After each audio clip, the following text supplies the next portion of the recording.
தொழிலாளர்கள் மனநிலை முதல்ல போயிடுச்சு. எவ்வளோ காசுங்கிறது இல்லையா, நீங்கள் ஒப்பந்தத்தை சும்மா வருஷம் 2 வருஷம் இப்படி பண்ணிக்கிட்டு இருக்கீங்க அப்படிங்கிற மாதிரி தான். அப்படிப்பட்ட ஒரு மனநிலையை உருவாக்குவதில் முதல்ல அரசு எல்லா இடங்கள்லையும் கம்பெனிகளே அப்படி தான் பண்ணுவாங்க. தாமதப்படுத்தி முடியுங்க அப்படின்னு சொல்கிற மாதிரி. எப்போ முடிக்கிறோங்கிறத விட எப்படி முடிக்கிறதுங்கிறது முக்கியம்.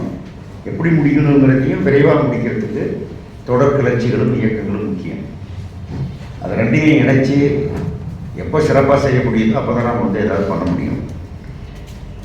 இப்போ வந்து பொதுவாக இருக்கிற கலக்க நிலை, தொழில்நிலை இதையெல்லாம் மனசில் வச்சுக்கிட்டு நிர்வாகம் வந்து எவ்வளோ தூரம் தள்ள முடியுமோ தள்ளுறதுக்கு பின்னாடி அவங்களுக்கு இருக்கிற ஒரு நோக்கம், தாமதப்படுகிற அந்த காலத்துக்கு நாம் பேக்வேஜஸ் எல்லாம் பண்ணிடலாம்.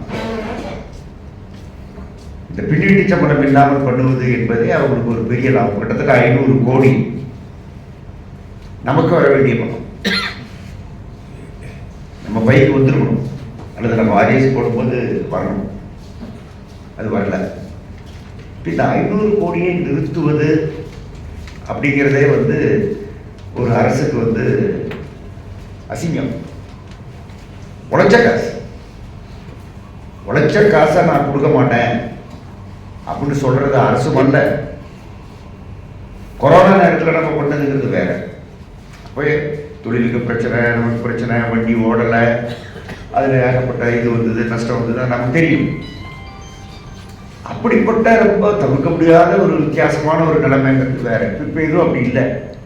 அப்படி இல்லாத போது உழைச்ச காசை கொடுக்க மாட்டேன்னு சொன்னால் அது அரசு நிர்வாகமும் பண்ணல, உழைச்ச காசை கொடுக்காட்டி போனாலும் பரவாயில்லன்னு ஒப்பந்தம் போடுறவன் தொழிற்சங்கமும் பண்ணல.